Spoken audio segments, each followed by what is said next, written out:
प्रहलाद जी समझा रहे पिताजी ये ब्रह्म मन से निकालो, परमात्मा बैरी है और आप भी भजन करो।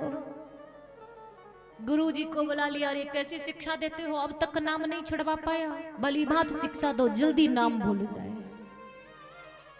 गुरु जी शिक्षा देने लगे। अब तो भक्त प्रहलाद ने सभी दैत्य बालकों से भी यही नाम बुलवाना प्रारंभ कर दिया। गुरु जी दंडित करने चले। प्रहलाद जी बोले गुरु जी दंडित मत करिए, मैं ये नाम नहीं छोड़ सकता। श्वासा टूट जाए तब रसना राम रटना भले ही बंद कर दे, अन्यथा ऐसे मैं नाम छोड़ने वाला नहीं हूं। गुरु जी ने वक्त को साथ लिया, प्रहलाद जी के पास आ गए। अरे राजन, तेरे पुत्र से ये नाम छुड़वा पाना मेरे बस का कार्य नहीं है, तू जैसे छुड़वा सकता छुड़वा। हिरण्यकश्यपु बोला यदि ये नाम नहीं छोड़ रहा है तो जल्लादों को आज्ञा दो, ले जाए इसे पर्वत से नीचे गिरा दे। प्रहलाद जी को पर्वत से नीचे गिराया गया, किंतु ऐसा मालूम पड़ा मानो जैसे भक्त को बीच में ही किसी ने गोद में उठा लिया। बोले पिताजी शरीर छूट जाएगा किंतु नाम नहीं छूटेगा। आज हिरण्यकश्यपु ने देखा बचाव हो गया, नित्य नया उपाय करने लगा प्रहलाद के मारने के लिए।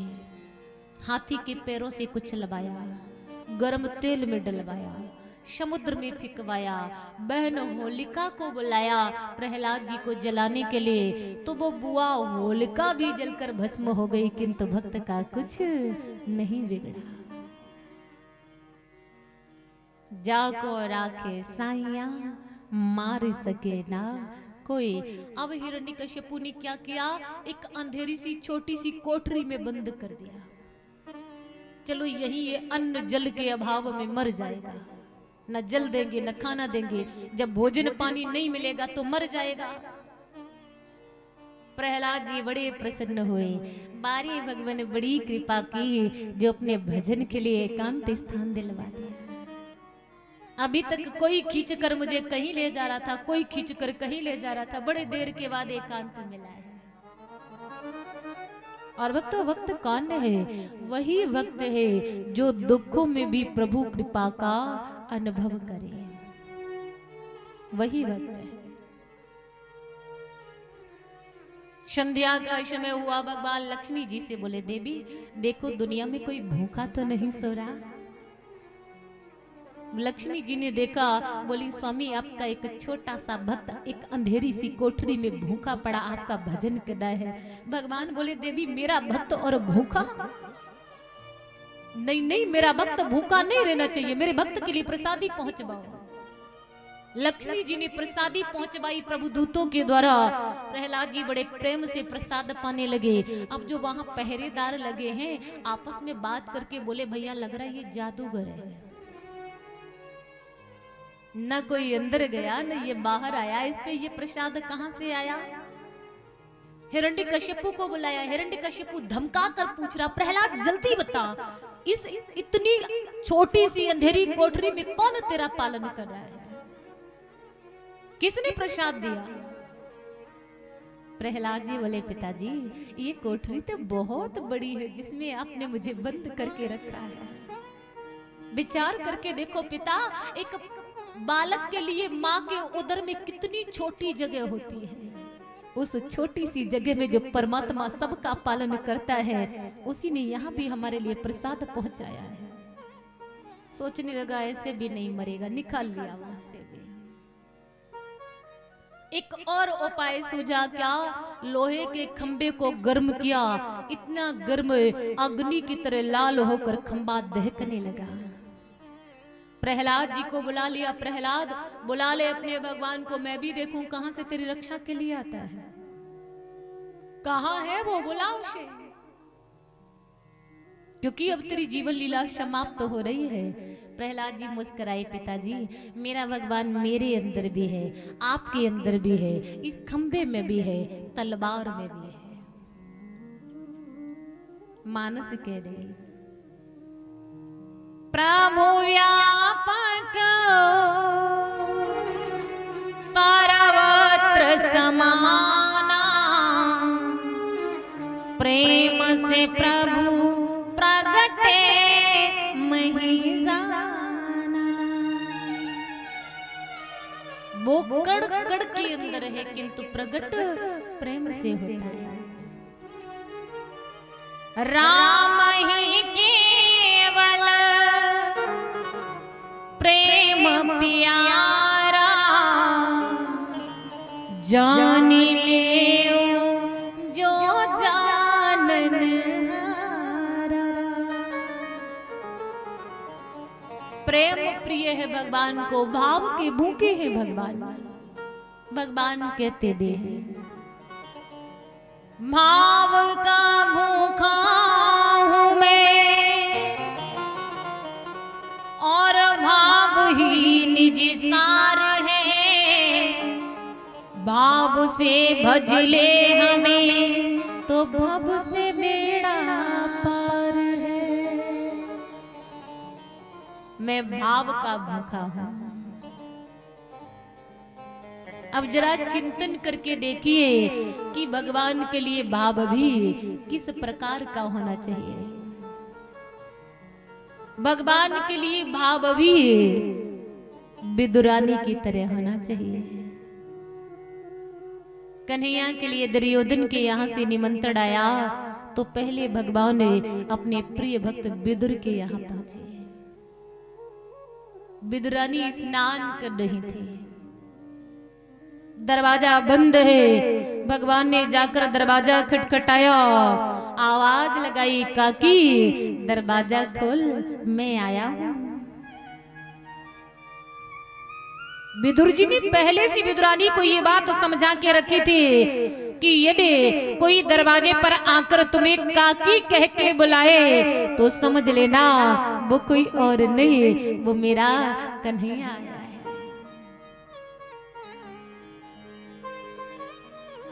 विदुरानी ने स्वयं के लिए काकी शब्द सुना,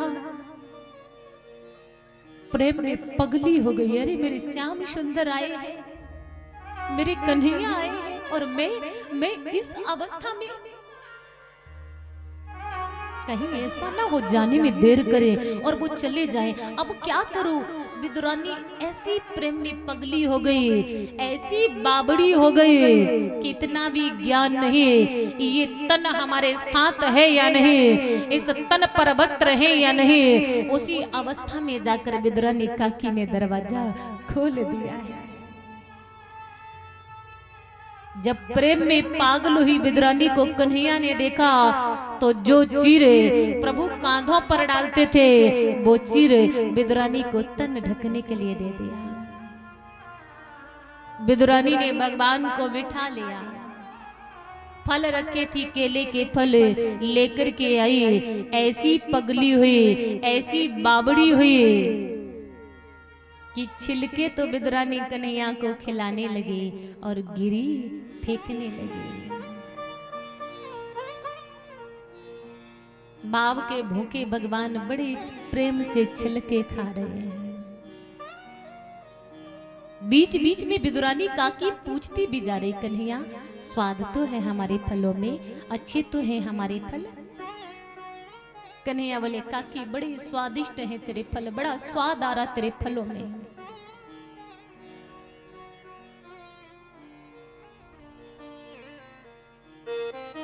जब विदुर जी आए, आकर ये हाल देखा, बोले ये क्या हाल बना रखा है? तन पर कोई वस्त्र नहीं, गिरी के ढेर लगे हुए हैं, छिलके प्रभु को खिला रही हो। अरे जाओ वस्त्र धारण करो, गिरी खिलाओ। विदुरानी वस्त्र धारण करके आई, गिरी खिलाने लगे तो भाव के भूखे भगवान बोले, काकी वो छिलकों वाला स्वाद तेरी गिरी के खाने में नहीं मिल रहा। बड़ा स्वाद था उन छिलकों में काकी, वो स्वाद इस गिरी में नहीं है। भगवान भाव के भूखे हैं, भगवान को प्रेम प्रिय है।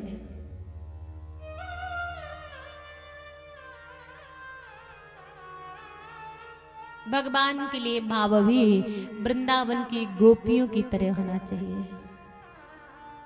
एक बार कन्हैया की रानियों में आपस में विवाद हुआ। मैं प्रभु को ज्यादा चाहती हूँ, मैं ज्यादा चाहती हूँ। रानियों का ये विवाद दूर करने के लिए प्रभु ने एक लीला रची। क्या? सिर दर्द की लीला। कन्हैया के सिर में दर्द हो रहा है, रुक्मणी जी सेवा में लगी हुई है। नारद जी आए, देवी एक काम करो, अभी अपने चरणों की धूल अपने स्वामी के मस्तक पर लगा दो, अभी इनका दर्द दूर हो जाएगा। फिर रुक्मणी जी बोले, नारद बड़ी अच्छी बात कह रहे हो। अरे तुमने ये विचार किया कि जब मेरे चरणों की धूल मेरे स्वामी के मस्तक पर लगेगी तो मुझे नरक में जाना पड़ेगा, इसलिए मैं अपने चरणों की धूल अपने स्वामी के मस्तक पर नहीं लगाऊंगी। आज कन्हैया ने नारद जी को भेज दिया वृंदावन के लिए।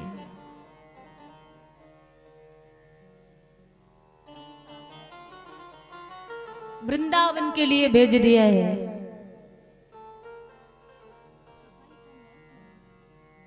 वृंदावन भेज दिया। अब वृंदावन इसलिए भेजा क्योंकि भगवान को तो रानियों का अभिमान दूर करना था।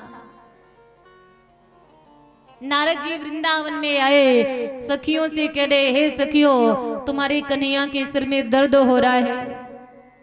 वो दर्द तब दूर होगा जब तुम सब अपने अपने चरणों की धूल दे दोगे कृष्ण के मस्तक पर लगाने के लिए। और वक्तों, जैसी ही वृंदावन की बोली गोपियों ने ये बात सुनी, मेरे चरणों की धूल ये असर दिखाएगी कि मेरे कन्हैया का दर्द दूर हो जाएगा। भाग भाग कर आई, एक चादर पर चरणों की धूल को झाड़ने लगी। धूल की एक ढेरी सी बन गई। नारद जी से बोली, नारद अब तुम देरी किस बात की कर रहे हो? जल्दी जाओ, जितनी देर तुम करोगे उतनी देर होगी कन्हैया का दर्द दूर होने में।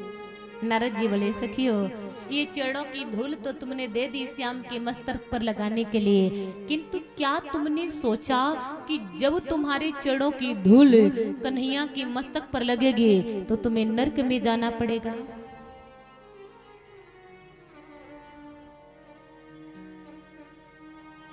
सखियों के नेत्रों में अश्रु आ गए। नारद, ये बात तुम्हें बताने की आवश्यकता नहीं है, ये बात मैं स्वयं जानती हूँ। नारद, इस बात से मैं स्वयं परिचित हूँ, ये तुम्हें बताने की जरूरत नहीं है। और नारद, ये तो एक जन्म नरक में पड़े रहने की बात है। यदि मेरे चरणों की धूल ऐसा असर दिखाएगी कि मेरे कन्हैया का दर्द दूर हो जाएगा, तो इसके लिए हमें जन्मों जन्मों तक नरक में क्यों न पड़ा रहना पड़े। नारद, मैं इसके लिए भी तैयार हूं, किंतु तुम देरी मत करो, जल्दी ले जाओ धूल।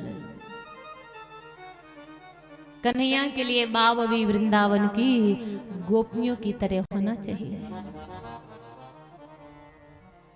प्रेम प्रिय है भगवान को, भाव के भूखे हैं भगवान।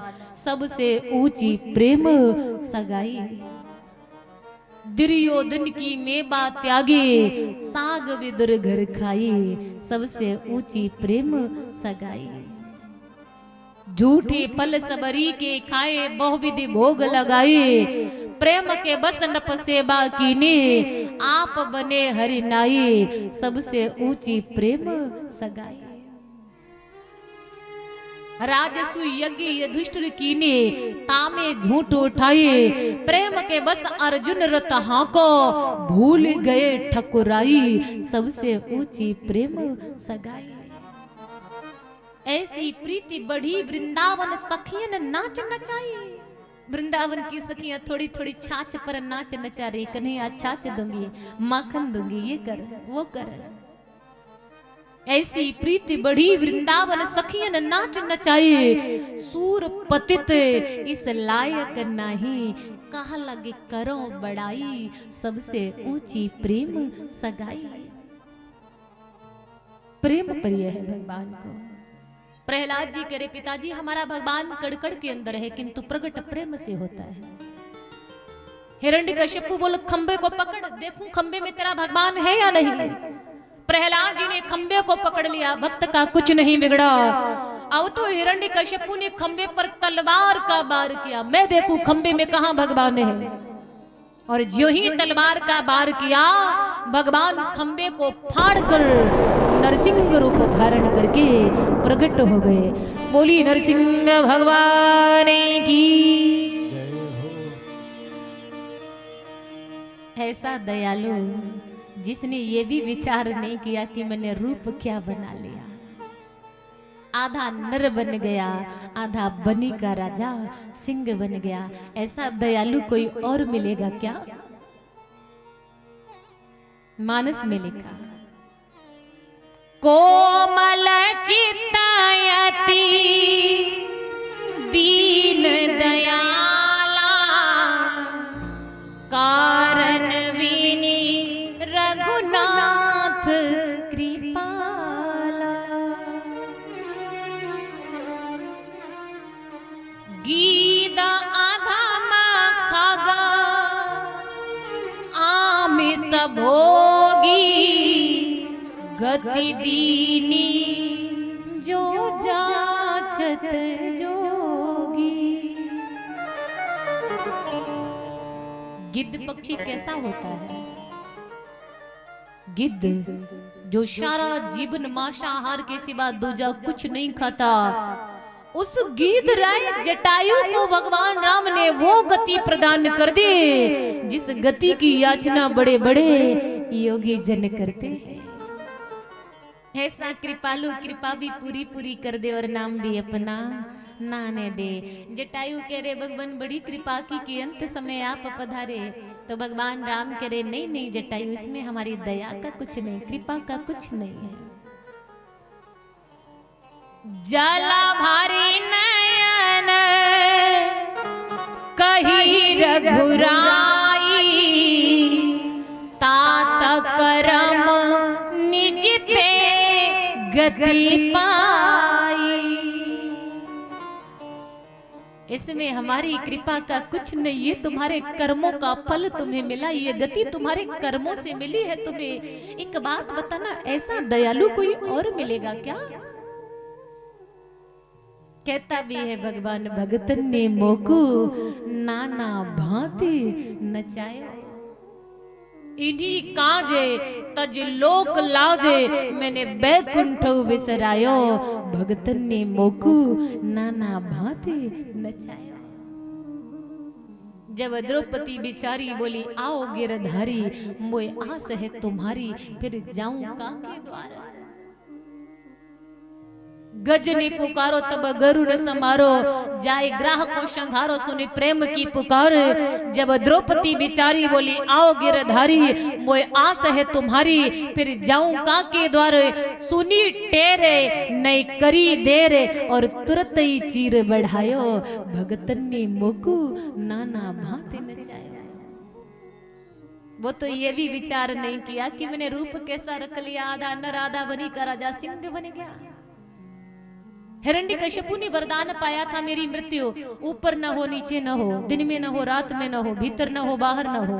तो न भीतर है न बाहर है, दहरी पर है, न ऊपर है न नीचे है, घुटनों पर भगवान ने रख लिया। न दिन है न रात्रि है, संध्या का समय है। मारने वाला न कोई नर न कोई जानवर, आधा नर आधा बनी का राजा सिंह है। मारने के लिए पास में कोई अस्त्र शस्त्र नहीं, बड़े बड़े नाखून है, नाखूनों के द्वारा चीर कर उस दैत्य का संहार किया। बोली नरसिंह भगवान की। नरसिंह भगवान के नेत्र क्रोध के कारण लाल हो गए। देवताओं ने लक्ष्मी मैया को बुलाया प्रभु का क्रोध शांत करने को। लक्ष्मी मैया भगवान के पास आई, बोली देवताओं ये मेरे स्वामी नहीं है, यदि मेरे स्वामी होते ना तो मुझे देखते ही क्रोध शांत हो जाता, अपने स्वरूप में आ जाते हैं। लक्ष्मी मैया वापस लौट आए। आज प्रहलाद जी से निवेदन किया देवताओं ने, प्रहलाद तुम ही भगवान का क्रोध शांत कर सकते हो। जैसे ही ये वचन सुने भक्त प्रहलाद भगवान के चरणों पर गिर पड़े हैं। जैसे ही भक्त को चरणों पर देखा भगवान ने गोद में उठा लिया है। सुखदेव जी महाराज वर्णन कर रहे हैं, परिचित जैसे एक गौ माता अपने बालक को चाटती है, ऐसे ही नरसिंह भगवान भक्त को जिब्या से चाटने लगे। धीरे धीरे धीरे धीरे क्रोध शांत हुआ। बोले भक्त, तेरे पिता ने तुझे इतना सताया, इतने कष्ट दिए, फिर भी मेरे आने में इतनी देरी हुई। भक्त, तू मुझे क्षमा कर देना। भक्तों, प्रहलाद की भक्ति की दिव्यता तो देखिए कि आज भगवान भक्त से क्षमा मांग रहे। भक्त, तू मुझे क्षमा कर देना।